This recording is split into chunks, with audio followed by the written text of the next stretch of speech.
한국 교회가 1907년에 평양 대부흥 운동을 경험하게 되어지는데, 이 평양 대부흥 운동은 역사적으로 두 개의 뿌리를 가지고 있습니다. 첫 번째는 1904년 영국 웨일즈에서 일어났던 부흥 운동이고, 두 번째는 1906년에 인도 카이사 지방에서 일어난 부흥 운동입니다.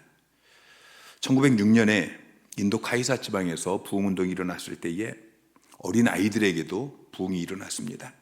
그 당시 기록을 보면은 어른들에게 하나님의 은혜가 임했다라는 이야기를 듣고서 어린 아이들이 그게 무엇인지 궁금했습니다. 그래서 자기들끼리 모여서 기도하는데, 그때 아이들에게 물밀듯이 이 예수님의 사랑이 밀려 들어옵니다. 그 아이들이 그 자리에서 흐느껴 우는데 울음이 그치지 않습니다. 그 아이들을 보고서 어른들이 왜 우냐 물어봤더니 그 아이들이 이렇게 대답했어요. 십자가의 예수님은 우리를 많이 사랑하시는데 우리 마음속에는 예수님을 사랑하는 마음이 없어요. 그래서 가슴이 아파서 울어요. 어린 아이들도 십자가를 바라볼 때에 감사와 감격과 눈물이 있었습니다. 사랑하는 성도 여러분, 십자가를 생각할 때 여러분의 마음 깊은 곳에 감격이 있으십니까? 십자가를 바라볼 때에 여러분의 눈에서 눈물이 흘러내리고 있습니까? 그리스도의 사랑이 여러분의 가슴 깊은 곳에서 느껴지십니까? 여러분, 우리가 신앙생활을 하다 보면 여러 차례 신앙의 위기가 찾아옵니다. 근데 신앙생활의 가장 큰 위기는 외부에서 찾아오는 고난이나 핍박이나 이런 것들이 아닙니다. 우리의 심령이 무감각해지는 것입니다. 영적인 불감, 감격이 사라지는 것입니다. 예배를 드려도 감격이 없고, 십자가를 묵상해도, 십자가를 찬양해도 감격이, 눈물이 없는 것, 이것이 우리 신앙생활의 가장 큰 영적 위기인 것이죠. 오늘은 주님께서 십자가 못 박혀 돌아가신 것을 기념하는 성금요일로 우리가 모였습니다.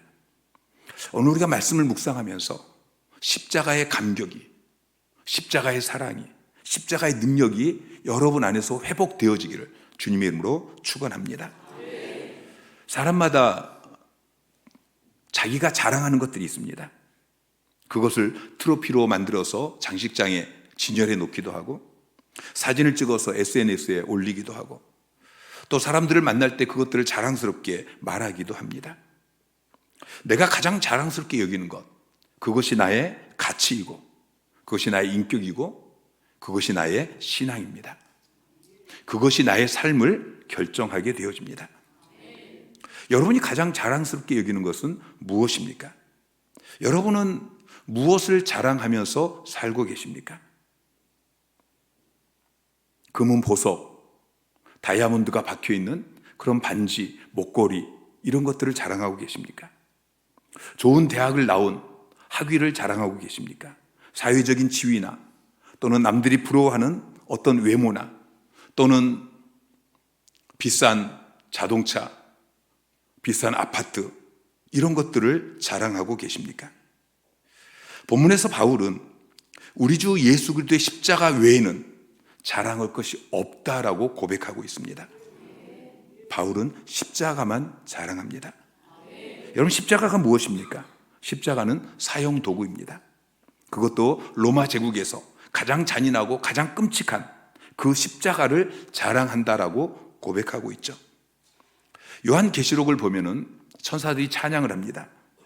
요한계시록 5장 9절 말씀 시작. 그들이 새 노래를 불러 이르되 두루마리를 가지시고 그 임봉을 떼기에 합당하시도다. 일찍이 죽임을 당하사 각 족속과 방언과 백성과 나라 가운데서 사람들을 피로 사서 하나님께 드리시고, 자 5장 12절 시작. 큰 음성으로 이르되 죽임을 당하신 어린 양은 능력과 부와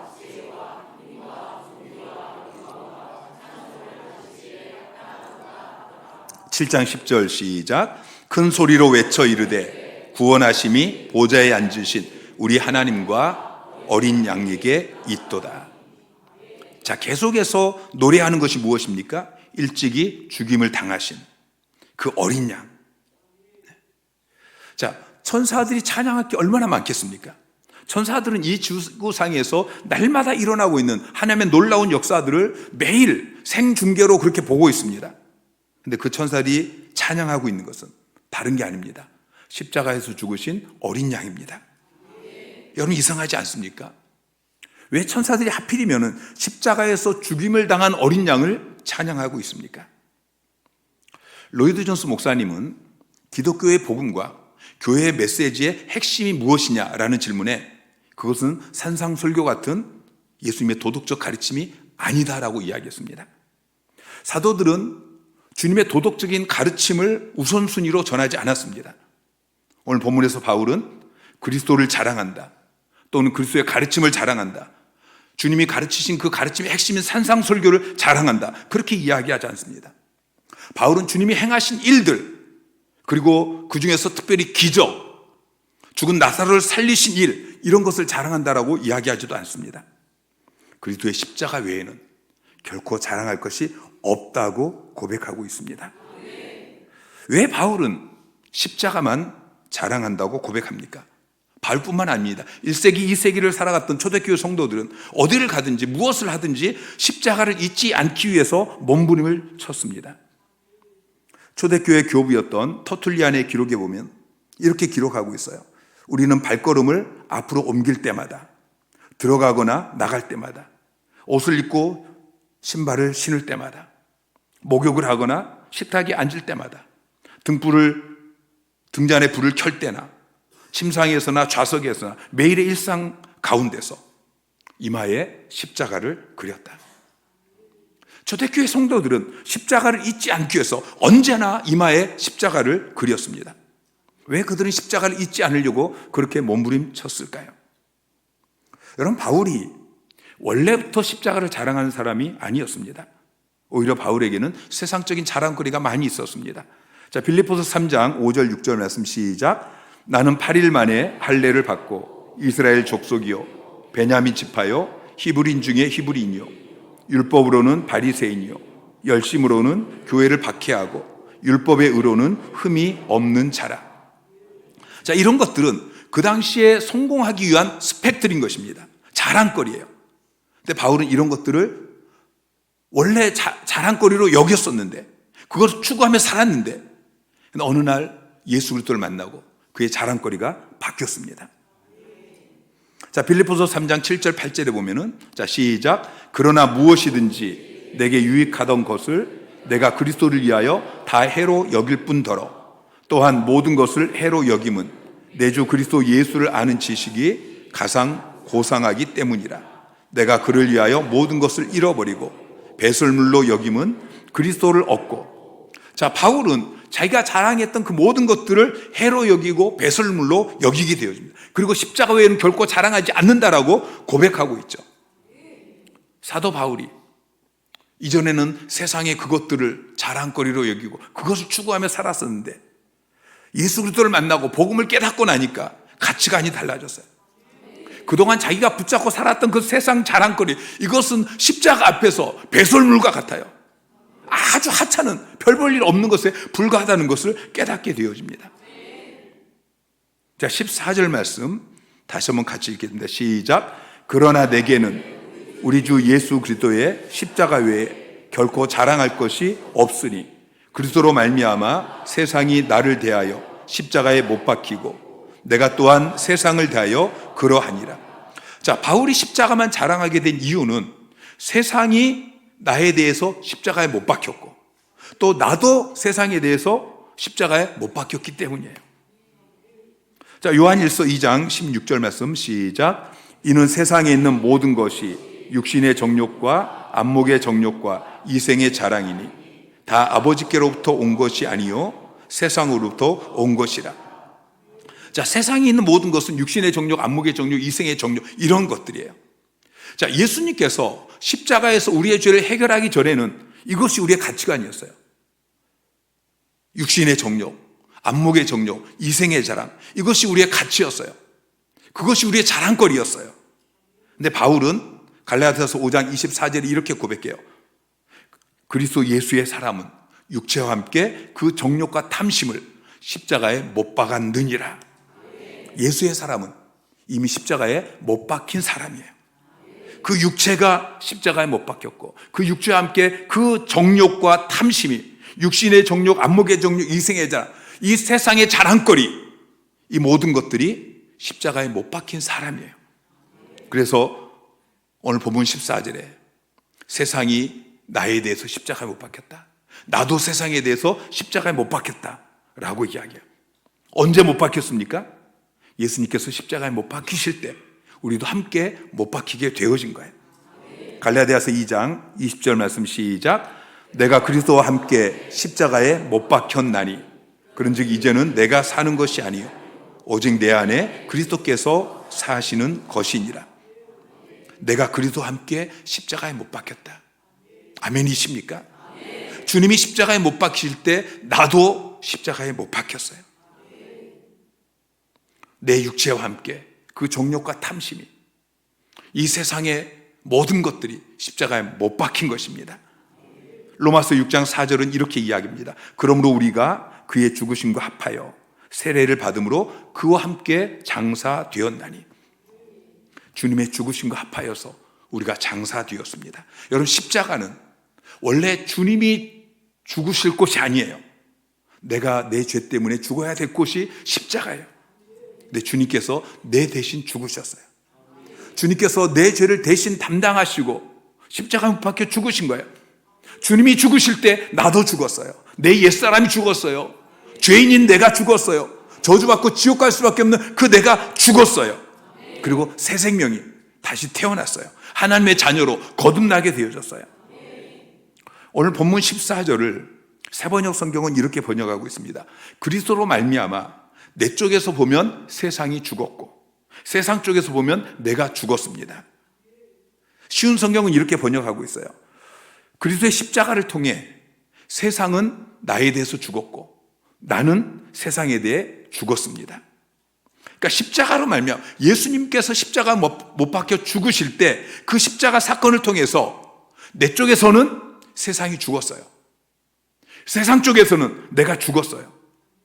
더 이상 이 세상 것들이 내게 가치가 되어지고 그것이 자랑거리가 되어지고 그것을 추구하며 살지 않게 되었다는 것이죠.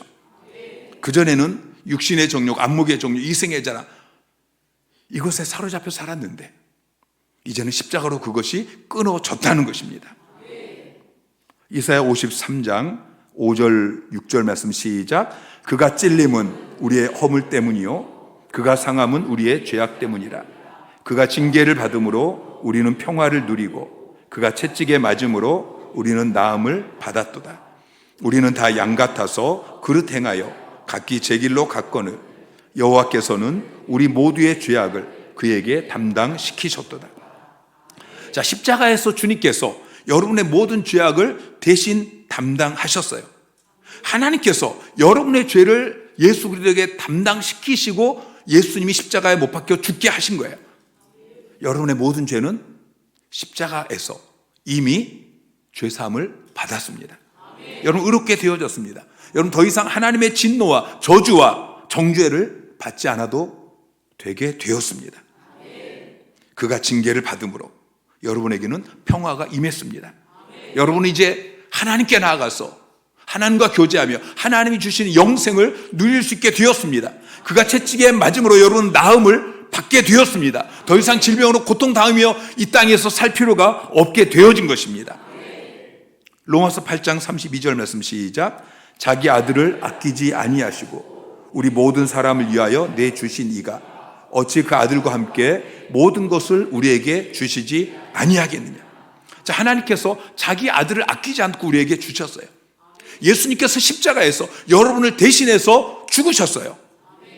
근데 하나님께서 그 아들만 주시는 것이 아니고 그 아들과 함께 모든 것을 우리에게 주시지 않겠느냐.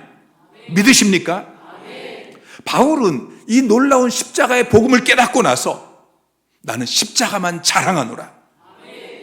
그리고 이 말을 하기 전에 11절에 이렇게 기록하고 있어요. 내 손으로 너에게 이렇게 큰 글자로 쓴 것을 보라.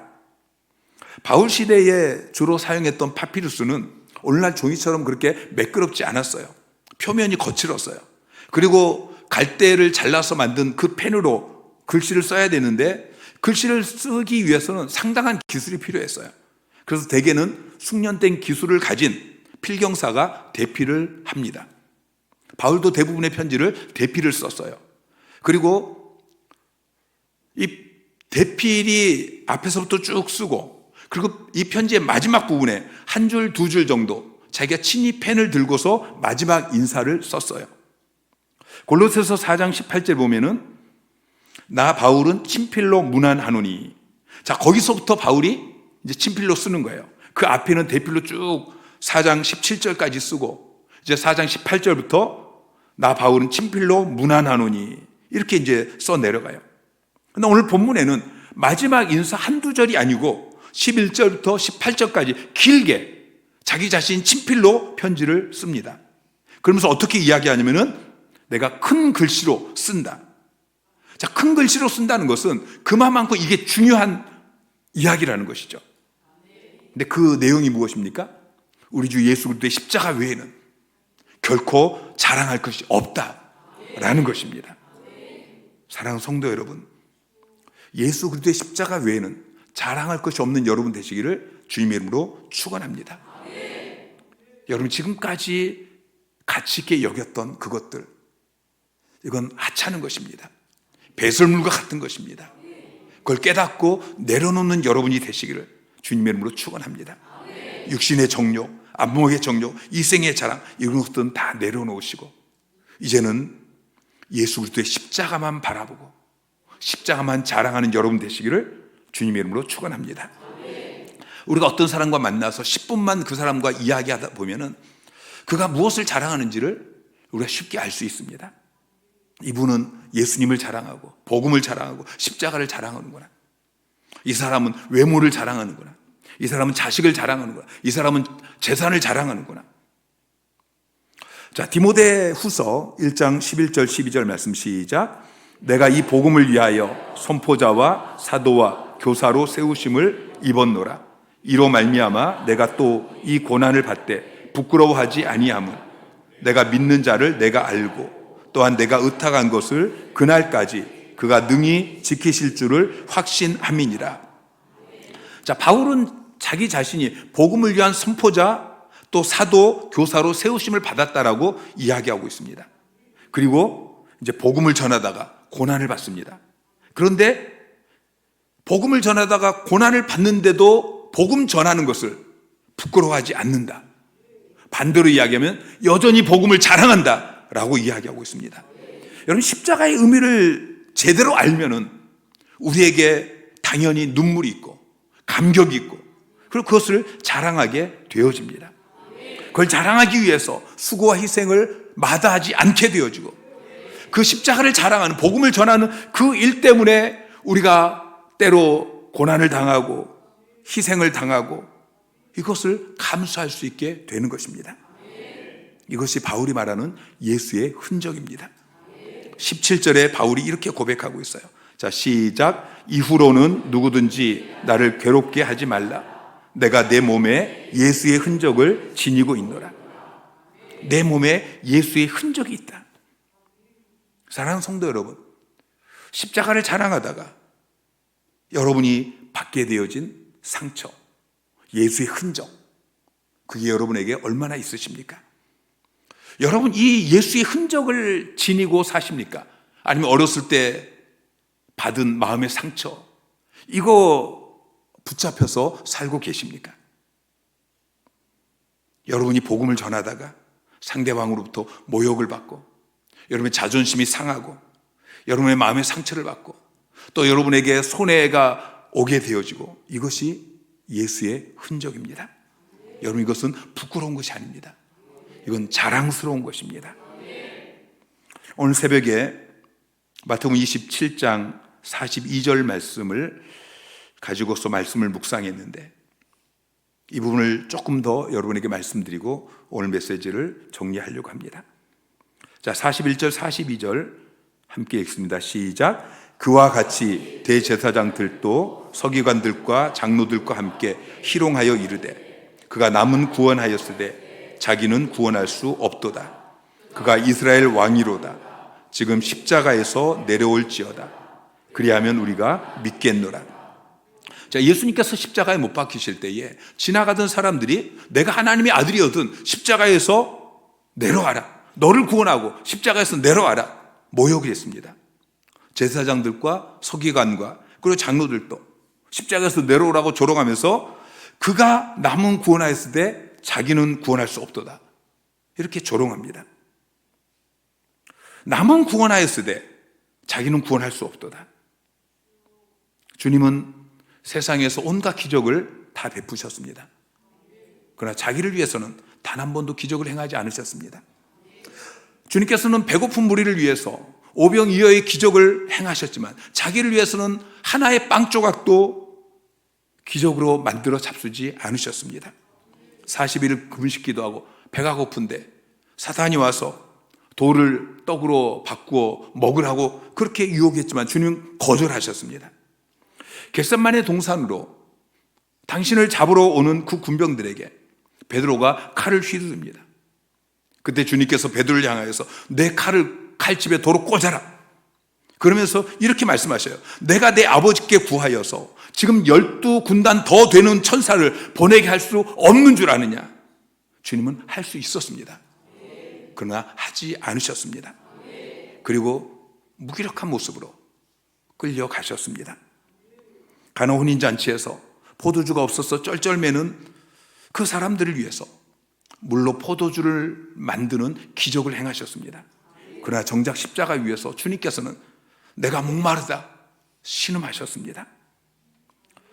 수많은 병자를 고치고 죽은 지 나흘 된 나사로를 살려낸 주님이셨지만 정작 자신이 십자가 못 박혀 죽어가실 때는 아무 기적 행하지 않고 연약한 모습으로 고통을 당하다가 숨을 거두셨습니다.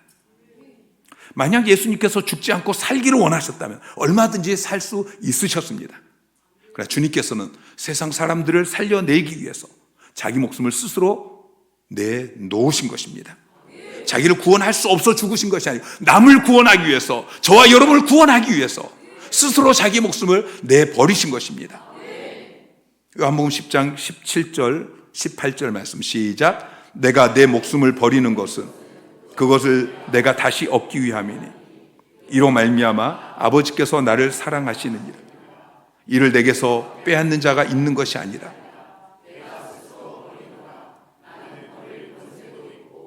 주님께서는 내가 내 목숨을 버리는 것은 빼앗기는 것이 아니다, 내가 스스로 버리는 것이다. 남은 구원하였을 때 자기는 구원할 수 없었던 그 예수 그리스도, 이것이 십자가에 못 박히신 예수 그리스도이십니다. 이것이 기독교의 핵심 진리입니다. 이 고난주간에 우리가 묵상해야 되고 우리가 따라가야 될 우리 주님의 모습인 것입니다. 우리는 주님의 제자입니다. 제자는 주님이 가신 길을 따라가야 합니다. 마태복음 16장 24절에 주님께서 제자들을 부르시면서 말씀하십니다. 누구든지 나를 따라오려거든 자기를 부인하고 자기 십자가를 지고 나를 따를 것이니라. 이 시간 주님께서 십자가 위에서 저와 여러분을 향하여서 말씀하십니다. 너희가 내 제자가 되기를 원하느냐? 너희가 나를 따르기를 원하느냐? 그러면 이 십자가를 짊어지고 나를 따르라 말씀하십니다. 주님께서 온 인류를 구원하기 위해서 십자가를 지셔야 했던 것처럼 오늘 여러분도 여러분이 구원해야 될 여러분에게 맡겨진 영혼들, 여러분의 VIP들, 여러분이 전도서구를 열고 여러분이 셀 가족 모임을 세우고 그러기 위해서 자기 십자가를 짊어지셔야 됩니다. 골로새서 1장 24절에 바울은 고백합니다. 나는 이제 너희를 위하여 받는 괴로움을 기뻐하고 그리스도의 남은 고난을 그의 몸된 교회를 위하여 내 육체에 채우노라. 주님께서 십자가에서 저와 여러분을 위해서, 저와 여러분을 구원하기 위해서 십자가에서 고난을 당하셨습니다. 그런데 그 뒤에 남은 고난이 있습니다. 주님의 십자가 사건이 여러분의 VIP에게 전달되기 위해서 여러분이 이제는 치루어야 될 고난인 것입니다. 그것이 여러분이 짊어져야 될 십자가입니다. 여러분의 자랑거리가 무엇입니까? 우리도 바울처럼 예수 그리스도의 십자가만 자랑하는 사람이 되기를 원합니다. 여러분이 십자가만 자랑하는 성도, 우리 하나교회가 십자가만 자랑하는 교회, 그 십자가 복음을 자랑하다가 세상에서 받은 상처, 이 예수의 흔적이 우리 몸에 많이 남아있는 그러한 성도들이 되기를 주님의 이름으로 축원합니다. 우리 주님 다시 오시는 그날 주님께서 그 예수의 흔적 이것을 싸매 주시면서 잘하였다 착하고 충성된 종아, 내가 적은 일에 충성하였으니 내게 많은 것을 맡기겠다 칭찬받는 저와 여러분이 되어지기를 주님의 이름으로 축원합니다. 오늘 우리가 십자가 앞에서 십자가를 묵상하며 기도하기를 원합니다. 오늘 주님께서 우리에게 주신 말씀들을 붙잡고 기도하기를 원합니다. 내 자랑거리가 무엇인지, 내 가치관이 무엇인지, 지금까지 내가 붙잡고 살아왔던 것이 무엇인지 점검하면서 그 모든 것이 이제는 십자가 앞에서 배설물 같이 되게 하여 주십시오. 십자가의 사랑을 알게 하시고 십자가의 그 은혜를 알게 하여 주시고 그 어린 아이들도 십자가의 그 사랑이 물밀듯이 밀려올 때 눈물을 그칠 수 없었다고 하는데, 하나님 그 눈물을 내게 허락하여 주십시오. 눈물이 회복되게 하십시오. 감격이 회복되게 하십시오. 십자가의 가치를 알게 하여 주시고 십자가만 자랑하게 하여 주십시오. 어디 가든지 십자가를 자랑하는 삶을 살게 하여 주시옵소서. 부르짖어 기도하는 저와 여러분이 되기를 소망합니다.